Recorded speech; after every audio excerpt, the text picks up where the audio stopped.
I sent them a journal of American Doctors Society.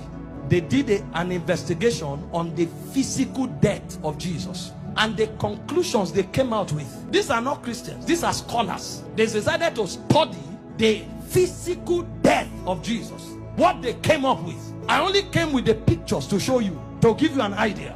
Show me the picture where they tied him to the stick to scourge him. The way they did it was they carried a fat tree, planted it, and locked your hand so that you can't shake. That means when they are scourging you, you can't turn. And they stripped you naked when they scourged you. The cane they used to whip you, they attached bones and metals to it. So anytime they wipe you, it pulled off your skin. There were records that said they whipped somebody like that and the thing tore the intestine and things came out. Somebody else was scourged like that. The whole back was peeled off. They saw bones. That's how the thing enters. They whip you and tear your skin. So every time they wipe you, if they pull it, your skin comes out. So that when they finish beating you, because of the volume of fluid you will lose, you will die of taste. If you don't die of heart failure. This is scourging. And the Romans don't flog 39. It's the Jews that flog 39. The Romans flog until they are tired. So the people beating you, they will beat you until they faint.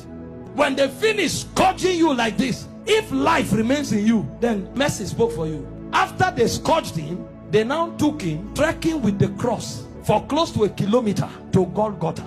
He lost so much weight that short journey he fell 3 times. He couldn't walk, and nobody would give him anything to drink. Historian said when his face was wiped, blood stains crested the mark of his face on the handkerchief. Everywhere was bleeding. Can I show you the scripture that described this punishment? Isaiah 52 verse 14. When they finished beating Jesus, that alone would have been enough. See the way Isaiah 52 verse 14 described him after he was scourged. It said, just as many were appalled. You know the word appalled? The highest level irritation. When you saw him, you are like, what is this? You couldn't describe it. It said many were appalled at the sight of him. For so mad, you know the word mad? Disfigured. So disfigured was his appearance, like an object of horror. When he came out of the scourging, if you saw him, you thought he was an object of horror. And he said he no longer looked like a man. They literally disfigured him, and they didn't stop there.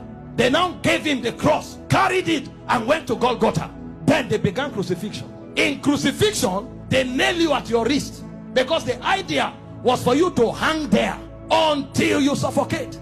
You know, the word excruciating didn't exist until the Romans started crucifying people, because the word excruciating comes from the word cruciating, and the word cruciate comes from crucifix. So it's excruciating is actually a pain you feel when you are crucified, because there's no pain in that class. When a man is crucified, his whole weight hangs on his wrist, and the only support he has are the nails on his toes. And when they crucify you, you saw a picture of Mel Gibson where you were straight. You can't be straight when they crucify you, because your back, there's no space to stand straight.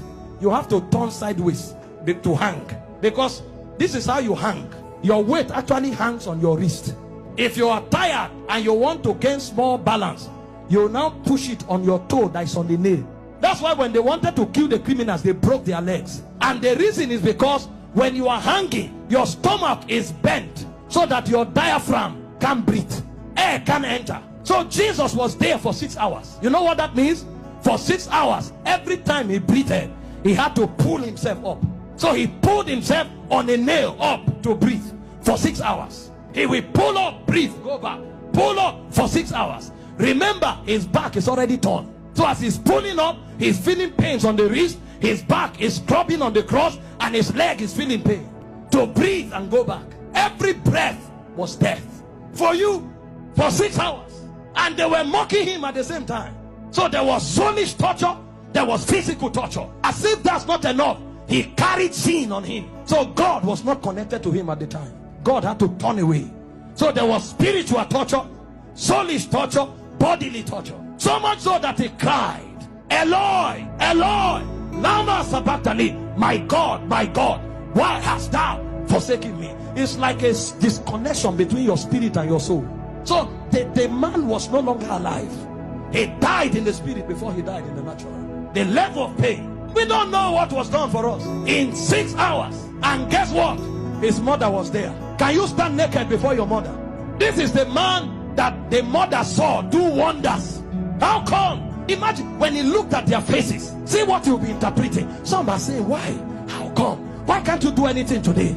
Then the Jewish people were mocking. Physician, heal yourself. Fake prophet. I thought you said you had miracles. Why don't you come down? The thieves that were on the cross, one was mocking him. So from everywhere. Meanwhile, all the sicknesses on earth were on him on the cross. You have cancer, you say it's painful. He had cancer, diabetes, hepatitis, all that day at the zenith. Because he carried sickness, he carried sin, and he carried the reproach of God. You don't know the reproach of God until you go to hell. So for those 6 hours, he was in hellfire. Until a point came when the price was paid. He looked up and said, I'm thirsty. They gave him vinegar. He said, no, that's not what I'm looking for. I'm looking for the river that flows from the throne of God. I'm looking for that which satisfies indeed. When they didn't have it to offer, he said, it is finished. And he said, Father, unto you I commit my spirit. I commit. Because they couldn't kill him. They couldn't kill. No, you don't kill him. This commandment I've received from my Father. I have the power to lay down my life and to take it up. So he felt all those pains, keeping his life inside him. He had the choice to give up the ghost early. But if he gave up the ghost before the scourging, the sacrifice won't be complete. That's where it is more painful.